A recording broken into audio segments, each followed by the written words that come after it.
Uy, tapos yun na ba yung pag-review na ng embryology, yung neuroembryology ba yun? Yung topic natin next meeting? Oh, medyo ata. Meron na-review dito? Wala pa. Pinag-uusapan pa lang yung neuroembryo. Tara, mag-Netflix na lang paano. Tanong yung neuroembryology. Pwede din. Pwede ka. Uy, sama kayo. Uy, may matututunan naman tayo dun. Same topic lang din naman yung re-review natin. Mag-Netflix, chill tayo. Movie lang tayo mapanood natin. Okay lang. Embryology lang yun. Tara, tara. Tara.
For overview, first we have the central nervous system. The CNS begins to form at the third week of embryonic development as the neural plate.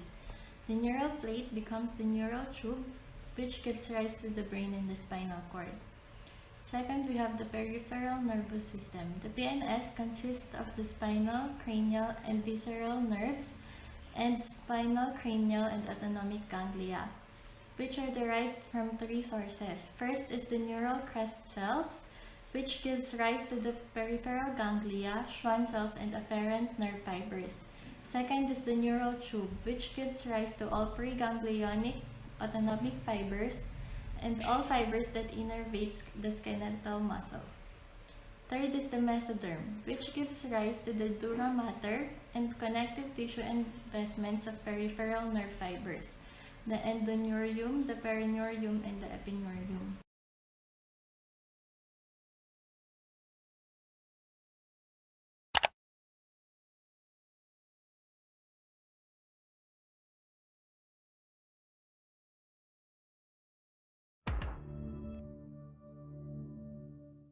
We will be discussing about the development of the neural tube, which begins in the third week and ends in the fourth week. First, we have the neural plate. The neural plate is a thick and pear-shaped region of the embryonic ectoderm between the primitive node and the oropharyngeal membrane. In this figure, we can see diagrams illustrating the dorsal aspect of the human embryo. In figure A, we can see the late pre-summit and early neural plate stage. In figure B, we can see the early summit stage and neural groove stage. And in figure C, we can see the 8th summit stage and early neural tube stage. The anterior and posterior neuropores provide transitory communication between the neural canal and amniotic cavity. We have the neural groove, which forms as the neural plate begins to grow and fold inward. It is flanked by neural folds that are parallel to each other. It deepens as the neural folds continue to expand and close over it. And then we have the neural folds, which fuse in the midline beginning near the middle and proceed cranially and caudally to form the neural tube. The edges are the sites of neural crest cell differentiation. After which we have the neural tube, which forms as the neural folds fuse in the midline and separate from the surface of the ectoderm. It lies between the surface ectoderm and the notochord. gives rise to the central nervous system. The cranial part becomes the brain and the caudal part becomes the spinal cord. The brain stem and the spinal cord have an alar plate that gives rise to the sensory neurons and the basal plate that gives rise to the motor neurons. The cavity gives rise to the central canal of the spinal cord and the ventricles of the brain.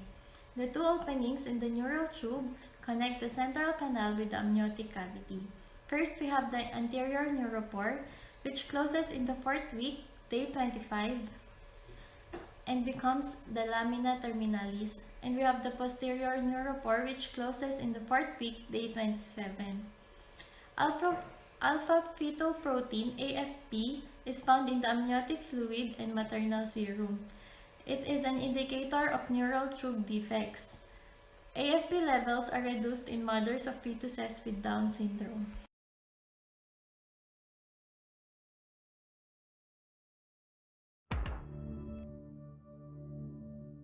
In the third part, we will be discussing on the neural crest, which gives rise to the peripheral nervous system.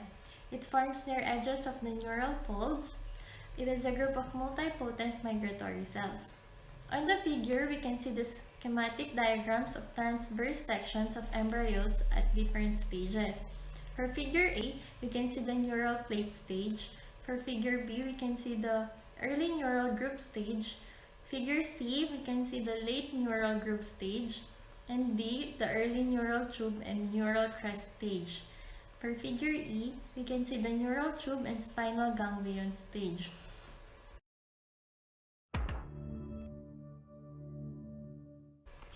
The following cells originate in the neural crest. First, we have the pseudo-unipolar cells of the spinal and cranial nerve ganglia. Next, we have the Schwann cells, which elaborate the myelin sheath. Next, we have the multipolar cells of the autonomic ganglia. 4, we have the ectomeninges, the pia arachnoid cells, which develop the brain and the spinal cord. 5, we have the chromaffin cells of the suprarenal medulla, which elaborate the epinephrine. 6, we have the pigment cells, the melanocytes. 7, we have the odontoblasts, the dentin-forming cells, the dental papilla, and the dental follicle, which elaborate the predentine. And then we have the orthicopulmonary septum of the heart. Next, we have the parafollicular cells, the calcitonin-producing C cells. And then, for the last, we have the skeletal and connective tissue components of pharyngeal artery.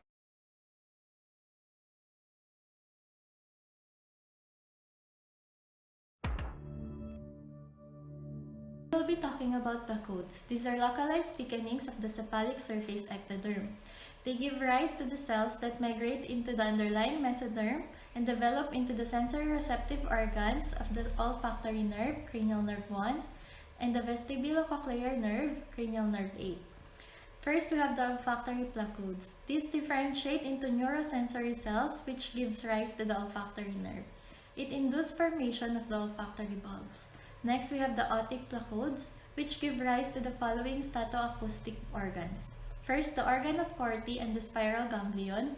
Second, the cristae ampullaris, maculae of the utricle and saccule, and vestibular ganglion. Third is the vestibulocochlear nerve.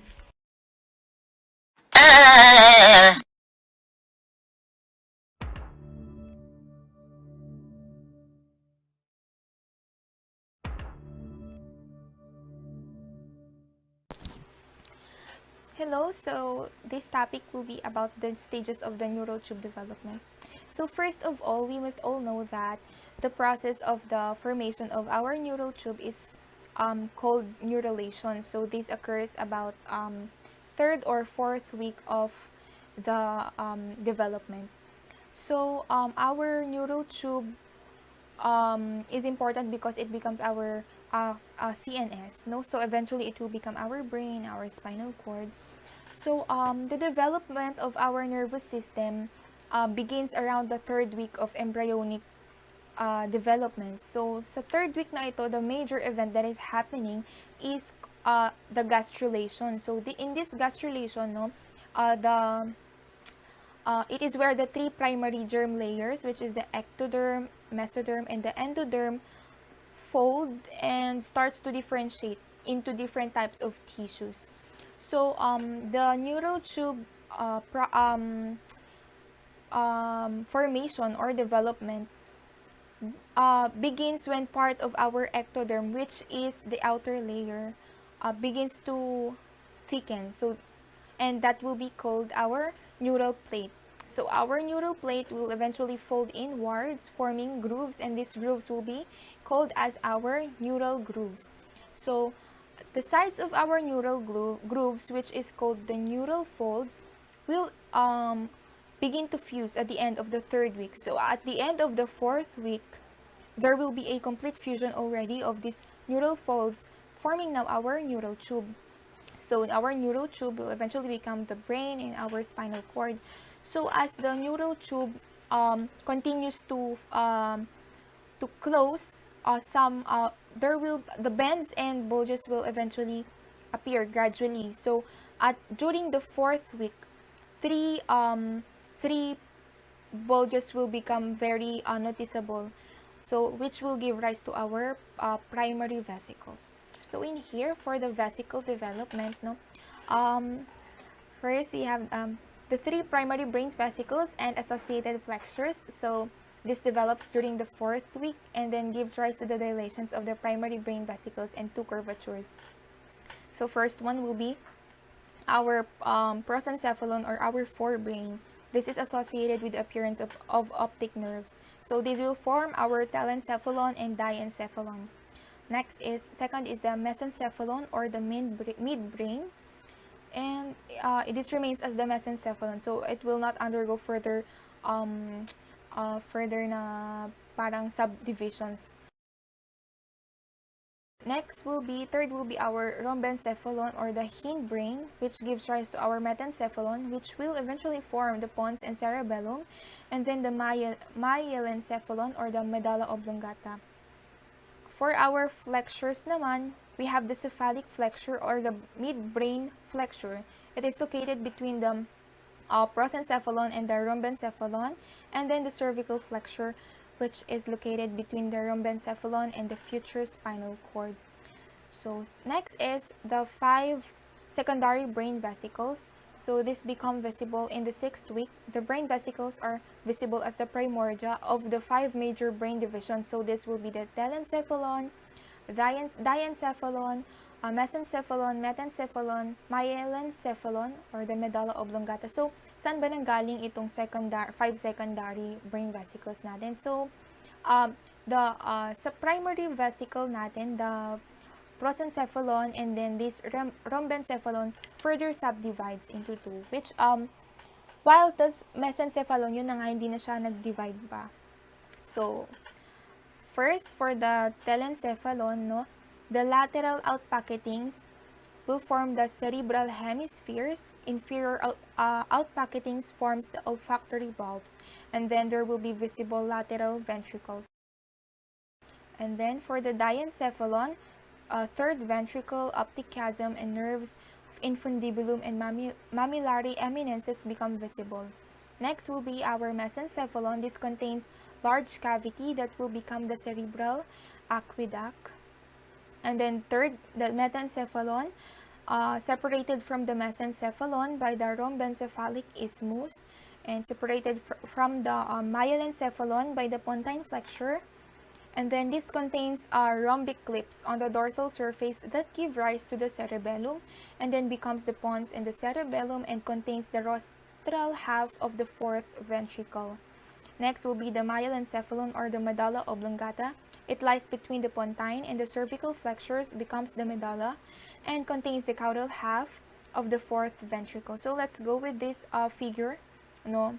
So we see here the 3 primary vesicles. So we have the forebrain, or the prosencephalon, which will form our telencephalon and diencephalon, and then our midbrain, mesencephalon, which hindi na siya magsasubdivide pa. So this will remain as the mesencephalon, and then the hindbrain, or our rhombencephalon, which subdivides into metencephalon and myelencephalon.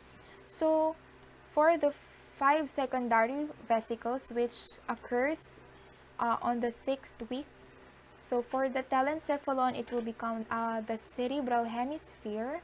Diencephalon will contain thalamus, and then mesencephalon will become our midbrain. Metencephalon will become the pons and the cerebellum, and then the myencephalon becomes the medulla. So for the spinal cord, the spinal cord will be originated from the end part of our neural tube. So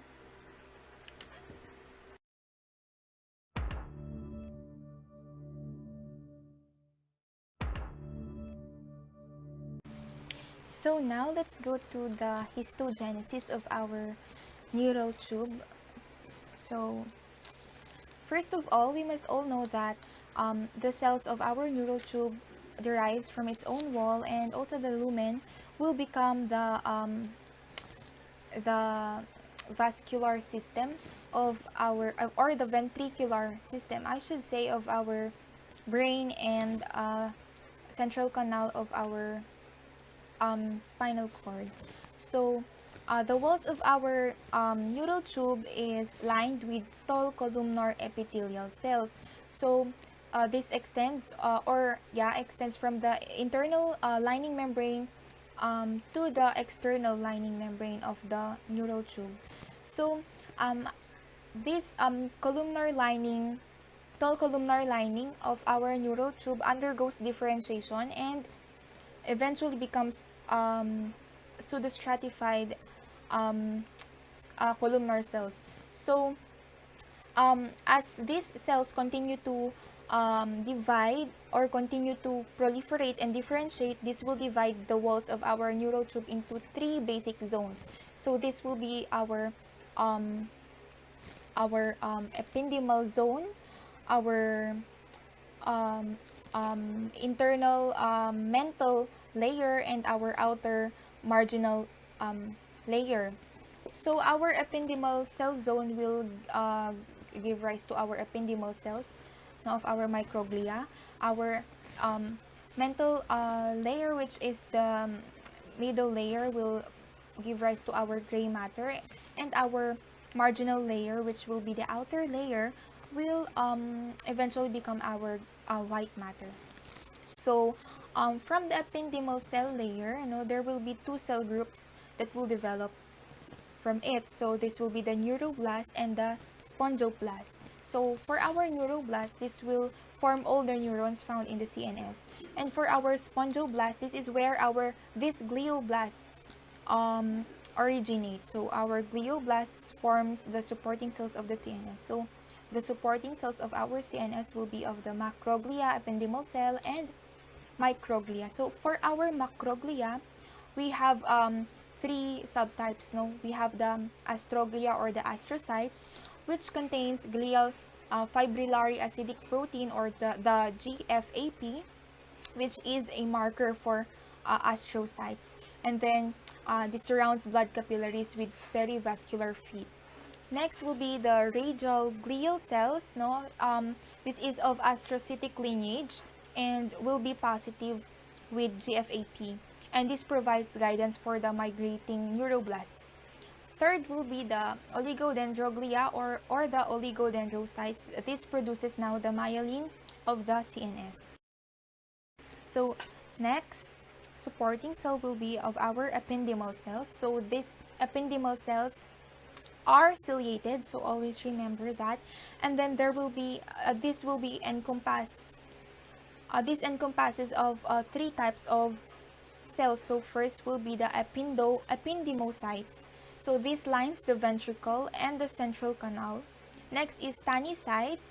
So these cells are located in the wall of the 3rd ventricle, and it transports substances from the CSF to the hypophyseal portal system. Next will be of our choroid plexus cells. So we all know that this produces our CSF, and this forms the blood CSF barrier with the arachnoid membrane. Next is our microglia. So our microglia is the macrophage of our CNS. So it arises from the monocyte and not from glioblasts. So these enter the developing nervous system in the third week with the developing blood vessels.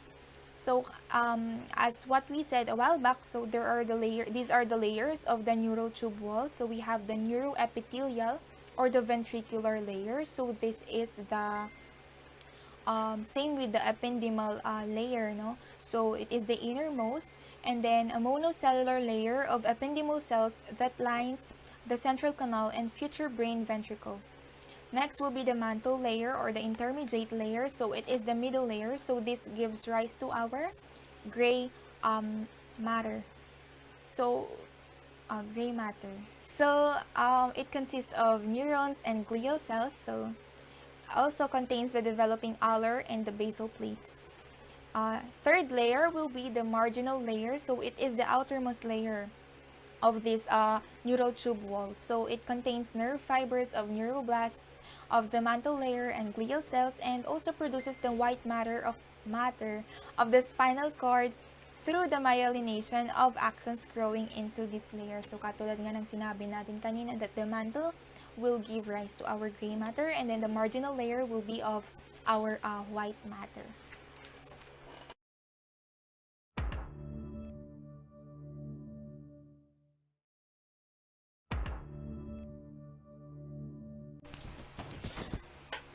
Let's go now to our spinal cord or the medulla spinalis. So this develops from the neural tube caudal to the fourth pair of somites. So katulad ng nasabi natin kanina, no, that the end portion of our neural tube gives rise to our spinal cord. So basically, the neural tube is lined with epithelial cells. So here we call it the neuroepithelial cells. So these neuroepithelial cells gives rise to the whole gray matter structure of our spinal cord, and this will create a layer which will become our mantle or mantle layer, which will then further divides into different layers pa. So these neuroepithelial cells will start dividing and giving off new cells, which will eventually form our mental layer or our intermediate layer, no, sa our neural tube wall. So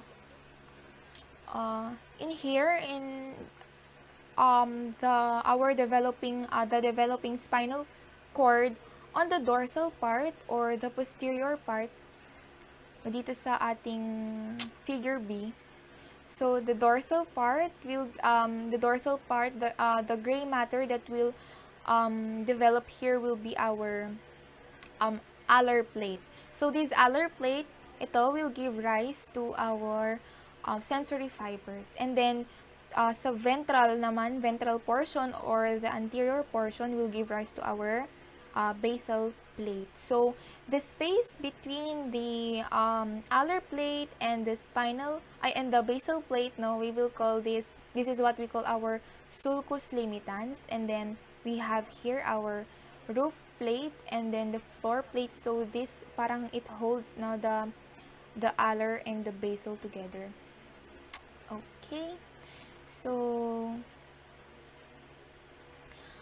the alar and basal plates, sulcus limitans, and roof and floor plates. So with the alar plate, a posterolateral thickening of the mantle layer of the neural tube. So this gives rise to second order sensory neuroblasts of the posterior horn. So this will be our general somatic afferent or the GSA and general visceral afferent or GVA cell regions. So this receives axons from the spinal ganglion to become the posterior roots and becomes the posterior horn of the spinal cord. For our basal plate naman, it is an anterolateral thickening of the mantle layer of the neural tube, and this gives rise to motor neuroblasts of the anterior and lateral horn. So this will be our the cell regions will be of our general somatic efferent or GSE and general visceral efferent or GVE cell regions. So axons from motor neuroblasts exit the spinal cord and form the anterior roots. So this will become our the anterior horn of our spinal cord. So we have also the sulcus limitans. This sulcus limitans is a longitudinal groove in the lateral wall of the neural tube that appears during the 4th week. So this separates the alar or the sensory and the basal or the motor plates. So this appears in the adult spinal cord but is retained in the rhomboid fossa of the brainstem. So it extends from the spinal cord to the rostral midbrain. Next will be the roof plates. So this is the non-neural roof of the central canal, and also the floor plate, also a non-neural floor of the central canal, and it contains the anterior white commissure. So next, we will go to the myelination. No, this commences in the 4th fetal month in the spinal cord motor root. So our oligodendrocytes accomplish myelination of the CNS, and then our Schwann cells naman will accomplish the myelination of the PNS. So myelination of the corticospinal tract is not complete until the end of the 2nd postnatal year. And then the myelination also of the association neocortex extends into the 3rd decade.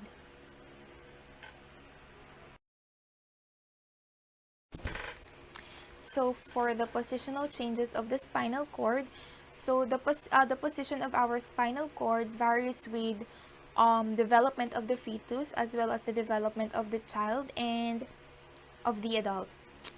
So disparate growth results information of the cauda equina consisting of posterior and anterior roots that descend inferior to the conus medullaris, and information of the phylum terminale which anchors the spinal cord to the dura mater and coccyx. So our cauda equina is like a protective sheath formed by the prolongation of our pia mater from the tip of our medullary cone. So this protective sheet now protects the lumbar, sacral, and coccygeal region nerve roots, so which lies below the terminated spinal cord.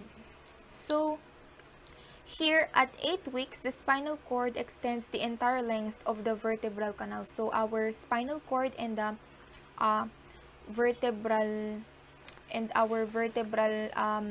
column is equal in length.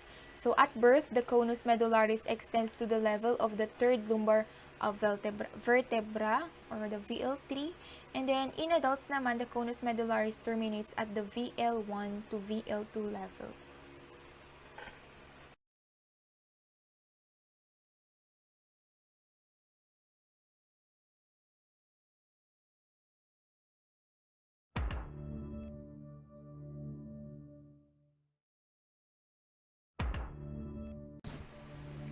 So for our medulla oblongata or our myelencephalon, so from our first discussion a while back, no, that we know that this came from one of the primary vesicles, so that will be the rhombencephalon, so specifically on its caudal part. So this contains the medullary pyramids or the corticospinal tracts and its base.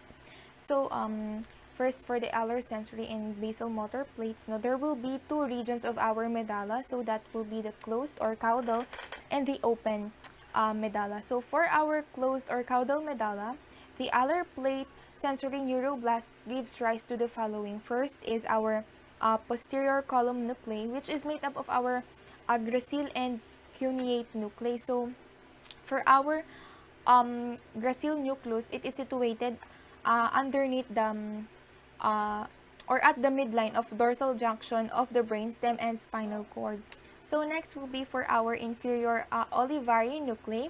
So this is also called as the cerebellar relay nuclei. So it is found or is located underneath the superior olivary nucleus, and in invertebrates, it is also known to coordinate signals from spinal cord to cerebellum to regulate the motor coordination and also learning.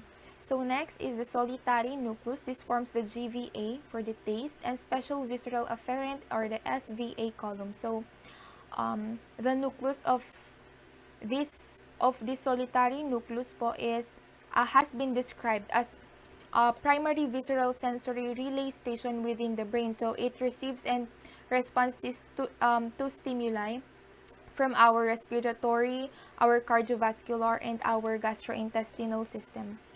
Next is the spinal trigeminal nucleus, which forms the GSA column. So the sensory tract is located in the lateral medulla and is responsible for relaying various sensory modalities, including temperature, deep or crude touch, and pain on the ipsilateral portion of the face. Next also is our cochlear and vestibular nuclei. So this forms the special somatic afferent or the SSA column. So it lies in the medullopontine junction. So for the basal plate motor neuroblasts naman po, it gives rise to the following. First is the hypoglossal nucleus, which forms the GSE column. Next is the nucleus ambiguous, which forms the special visceral efferent or SVE column. That will be of our cranial nerve cranial nerve 9 and cranial nerve 10. Next is the dorsal motor nucleus of the vagus and the inferior salivatory nucleus of the glossopharyngeal nerve from the GVE column. So next region of our medulla oblongata will be the open or the rostral medulla. So it extends from the obex to the striae medullaris of the rhomboid fossa. So the formation of the pontine flexure causes the lateral walls of the rostral medulla to open like a book and form the rhomboid fossa, which is the floor of the fourth ventricle. So first, we have for the alar plate, it lies lateral to the sulcus limitans, and its sensory neuroblasts gives rise to the following. First is the solitary nucleus, which forms the GVA and the SVA columns. Second is the cochlear and vestibular nuclei, which forms the special SSA column.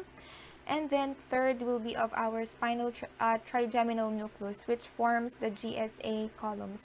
So next is for the basal plate naman, it lies medial to the sulcus limitans. So, and it is also, its motor neuroblasts also gives rise to the following. First is hypoglossal nucleus, which forms the GSE column, nucleus ambiguous, which forms the SVE column, and then the dorsal motor nucleus of the vagus and inferior salivatory nucleus of the glossopharyngeal nerve, which now forms the GVE column. So for our naman roof plate, this forms the caudal roof of the fourth ventricle, and the tela choroidea or a monolayer ependymal cell covered with pia mater and is invaginated by pial vessels to form the choroid plexus of the fourth ventricle.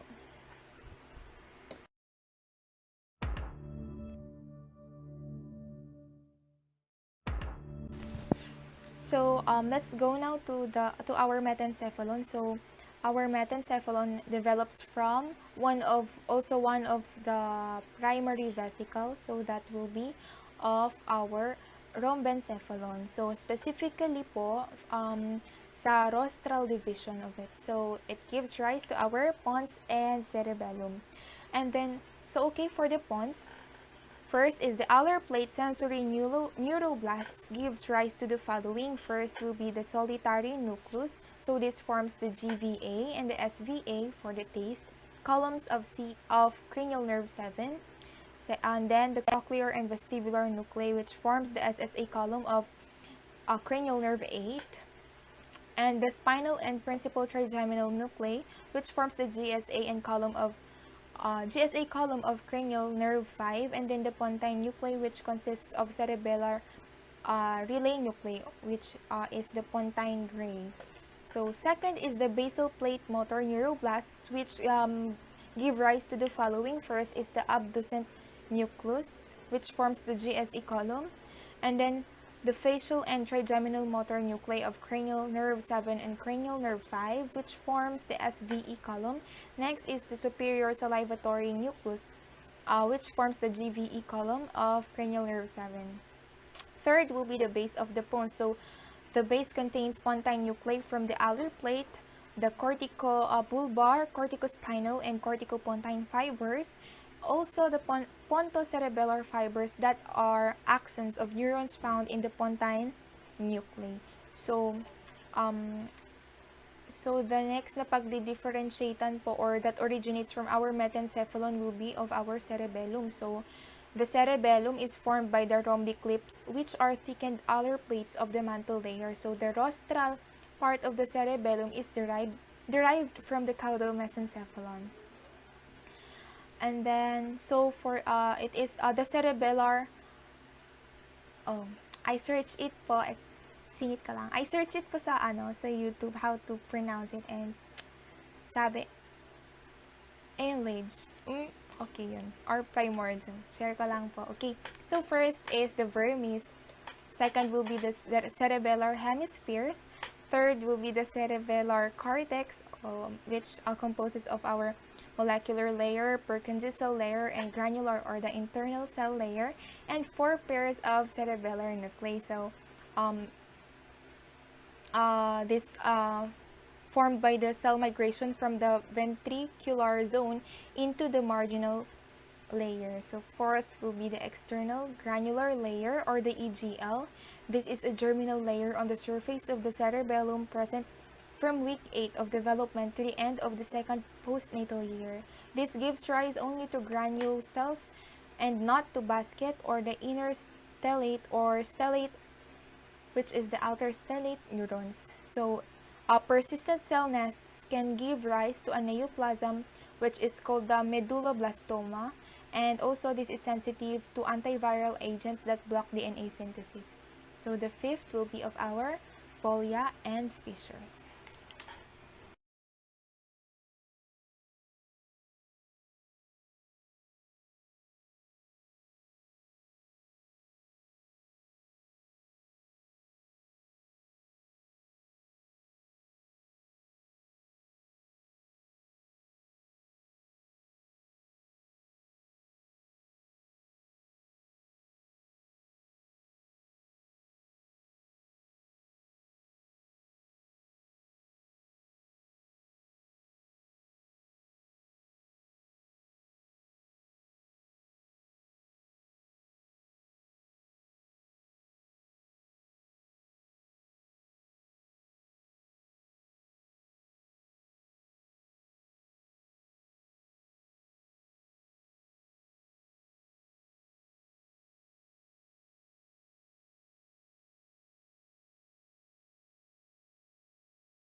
Next, we will be discussing the mesencephalon or the midbrain. So the mesencephalon or the midbrain develops from the walls of the mesencephalic vesicle. This also contains the cerebral aqueduct that develops from the mesencephalic cavity. Among its parts are the alar plate sensory neuroblasts, basal plate motor neuroblasts, and basis pedunculi.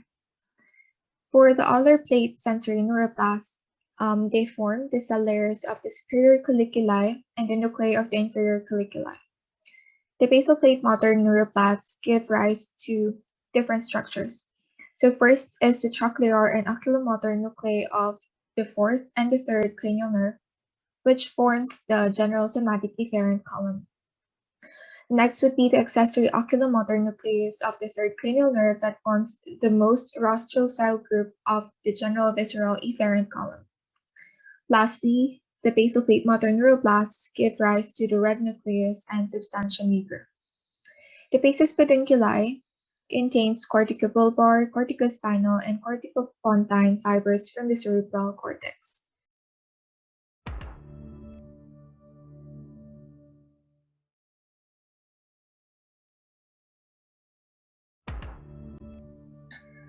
Next, we proceed to the development of the diencephalon, the optic structures, and the hypophysis. So the diencephalon develops from the caudal part of the prosencephalon within the walls of the primitive third ventricle. It has four different parts, mainly the epithalamus, the thalamus, the hypothalamus, and the subthalamus. So first is the epithalamus, which develops from the embryonic roof plate and posterior aspects of the alar plates. It gives rise to many structures, but first will be the pineal body and the habenular nuclei. It also gives rise to the habenular and posterior commissures, and lastly to the telechoroidea and choroid plexus of the third ventricle from the roof plate of the pia mater. Next is the thalamus, which is an alar plate derivative that gives rise to the thalamic nuclei. It also includes the metathalamus, which includes the lateral geniculate body, which is responsible for relaying visual impulses, and the medial geniculate body, which relays auditory impulses. So we must remember the lateral geniculate body relays visual, and the medial geniculate relays auditory. This is the hypothalamus, which develops inferior to the hypothalamic sulcus from the alar plate and floor plates. This gives rise to hypothalamic nuclei, including mammillary bodies, and to the neurohypophysis.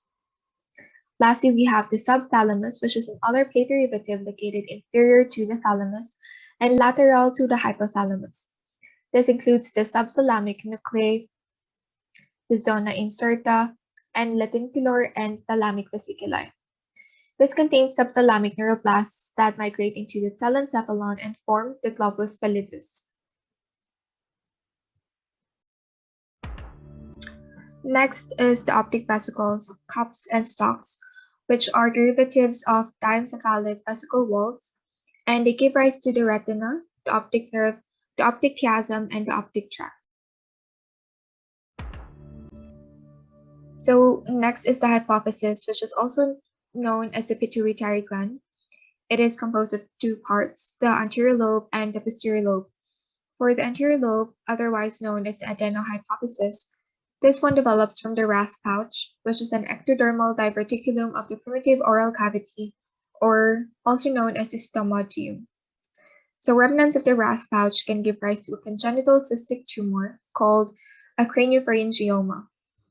So the anterior lobe includes the pars tuberalis, pars intermedia, and pars distalis. For the posterior lobe, or the neurohypophysis, this one develops from a ventral evagination of the hypothalamus. This includes the median eminence, infundibular stem, and pars nervosa. In this figure, which is a mid-sagittal section of magnetic resonance image through the brainstem and diencephalon, we can see a craniopharyngioma being pointed at by the arrows, which lies suprasellar in the midline, also compressing the optic chiasm and the hypothalamus. So this tumor, which is the commonest supratentorial tumor that occurs in childhood, is also the commonest cause of hypopituitarism in children.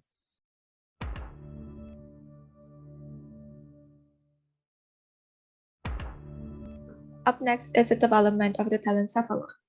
First, we will be discussing the cerebral hemispheres, which develop as bilateral evaginations of the lateral wall of the prosencephalic vesicle.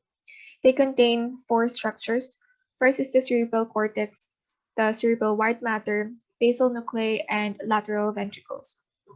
They are interconnected by three commissures, mainly corpus callosum, anterior commissure, and the hippocampal or fornix commissure. So continuous hemispheric growth gives rise to frontal, parietal, occipital, and temporal lobes, which overlie the insula and posterior brainstem. Next, we have the cerebral cortex, which is formed by prosencephalic neuroplasts that migrate from the mantle layer into the marginal layer and give rise to cortical cell layers. So classified phylogenetically as either neocortex or allocortex. So first we'll be discussing the neocortex, otherwise known as isocortex, which is a six-layered cortex, separated from paleocortex by the rhinosulcus, which is a continuation of the collateral sulcus. The neocortex represents 90% of the cortical mantle. So next is allocortex, which is a three-layered cortex including the following. We have paleocortex, which is an olfactory cortex, and the archaecortex, which is the hippocampal cortex. Next is the corpus striatum, which appears in the fifth week as a bulging striatal eminence on the floor of the lateral telencephalic vesicle. This gives rise to the caudate nucleus, the putamen, amygdaloid nucleus, and claustrum. The neurons of globus pallidus originate in the subthalamus, and they migrate into the telencephalic white matter and become medial segments of the lentiform nucleus. It is divided into the caudate nucleus and the lentiform nucleus by corticothecal and corticopetal fibers. These fibers make up the internal capsule. In this figure, which is an schematic illustration of the transverse section of the development of the forebrain, the cerebral cortex and basal nuclei are shown. The internal capsule divides the corpus striatum into the caudate nucleus and the lentiform nucleus. The outer plate of the diencephalon gives rise to the thalamus and the hypothalamus. And as we can see, cells from the subthalamus gives rise to the globus pallidus. Still part of the diencephalon, we have the commissures, which are fiber bundles that interconnect the two cerebral hemispheres. They cross the midline via the lamina terminalis, and they are composed of the following structures: the anterior commissure, the hippocampal commissure, and the corpus callosum. For the anterior commissure, this is the first commissure to appear, which interconnects the olfactory structures and the midline and inferior temporal gyri. Second is the hippocampal commissure, otherwise known as the fornical commissure. This is the second commissure to appear, and this interconnects the two hippocampi. And lastly, the corpus callosum, which appears between weeks 12 and 22 of development. This is the third and last commissure to appear, and the largest commissure of the brain, and interconnects the corresponding neocortical areas of the two cerebral hemispheres. This does not project commissural fibers from the visual cortex or the hand area of the motor or sensory strips. Lastly, we have the gyri and the sulci. So in the fourth month, no gyri or sulci are present. The brain appears to be smooth or lissencephalic.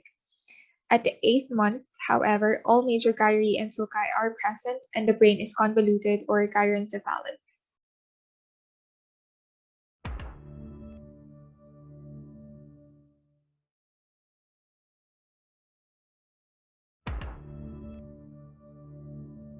So the last subtopic we shall be discussing is congenital malformations of the central nervous system. This could result from a multitude of reasons, but one, it could result from failure of the neural tube to close or separate from the surface ectoderm. One example is the spina bifida. Another would result from failure of the vertebral arches to fuse, and another one would result from failure of midline cleavage of the embryonic forebrain, otherwise known as holoprosencephaly.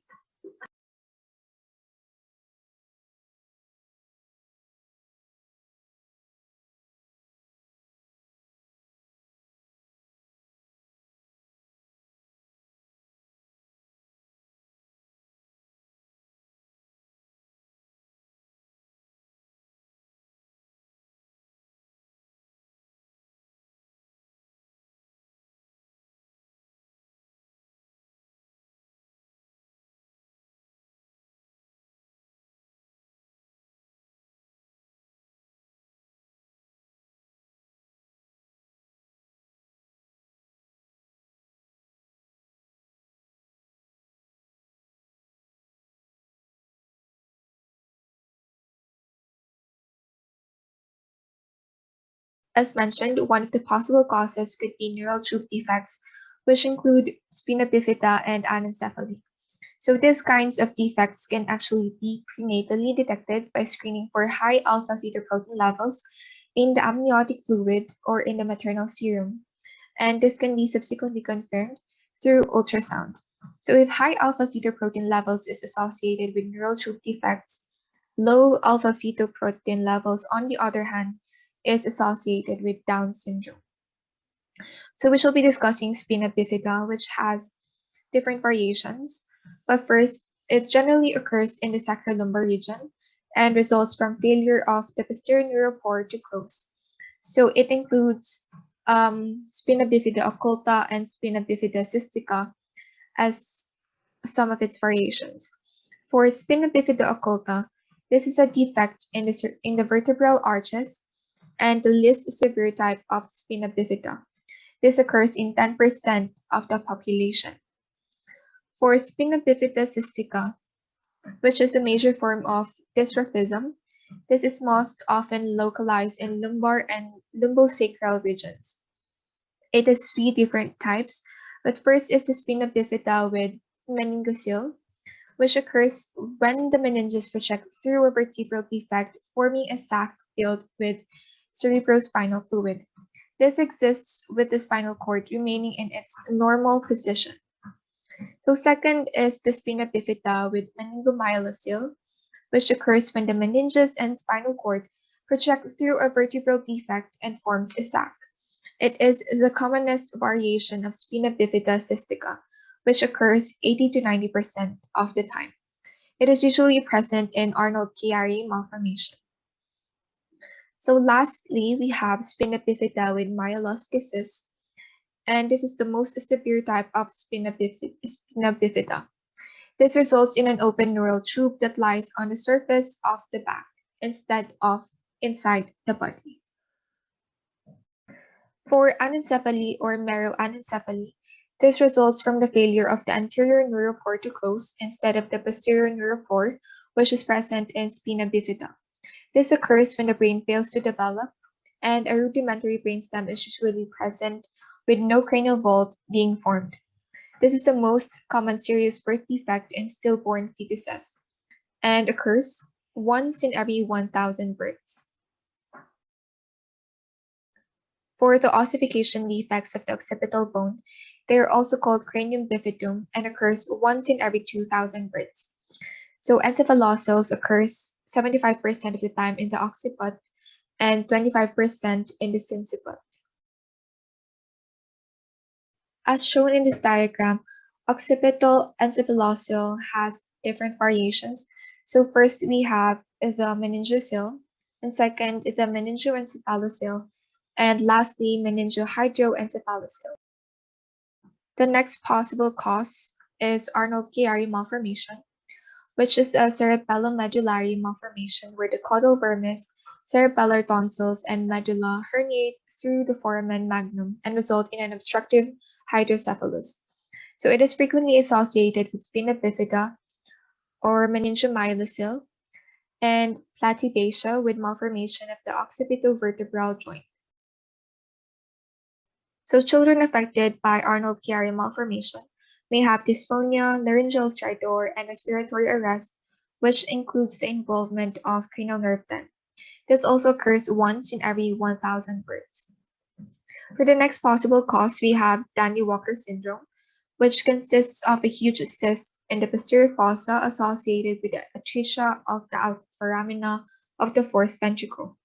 This is associated with dilation of the fourth ventricle, agenesis of the cerebellar vermis, occipital meningocele, and frequently agenesis of the splenium of the corpus callosum. In this illustration, we can see Dandy-Walker malformation and mid-sagittal section. So an enormous dilation of the fourth ventricle results from failure of the median and lateral foramina to open.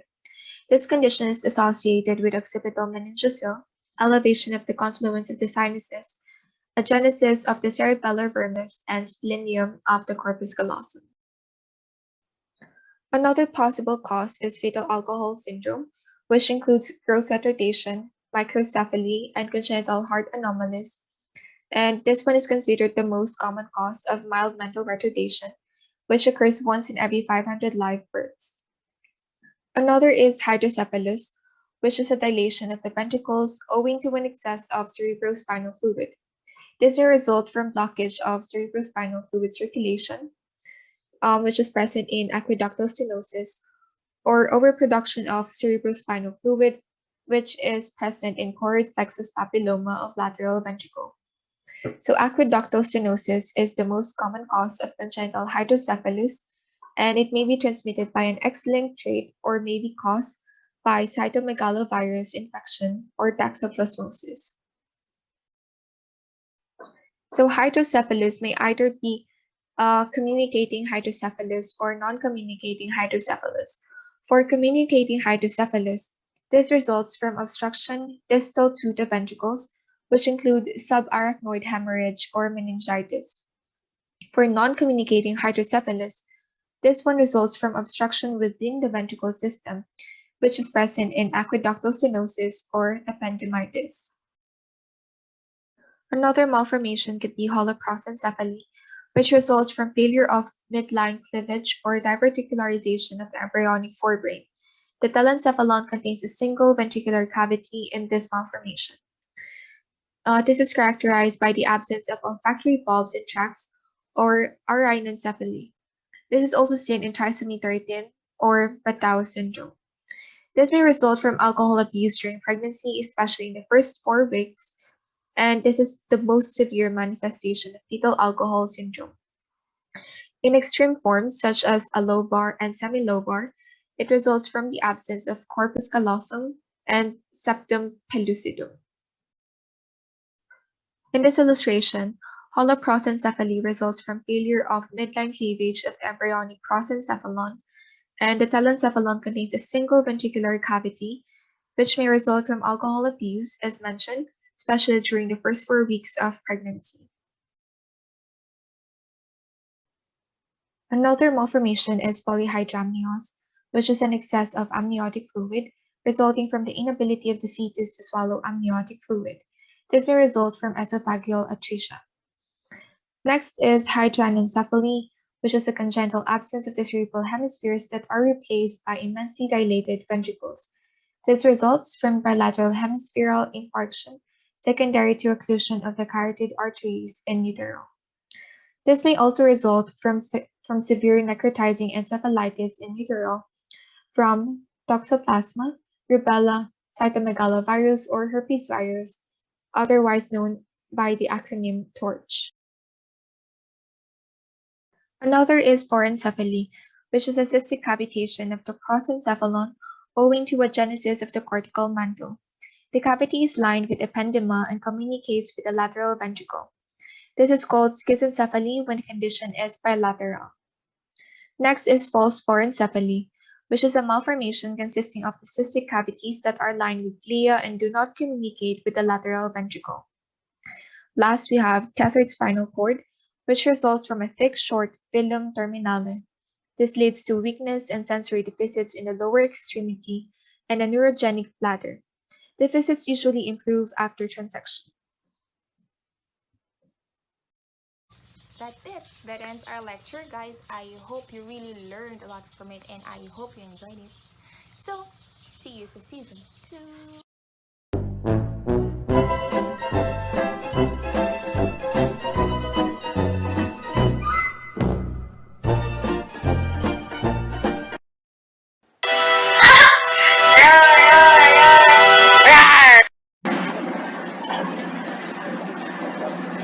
O ano, kumusta? Di ba maganda?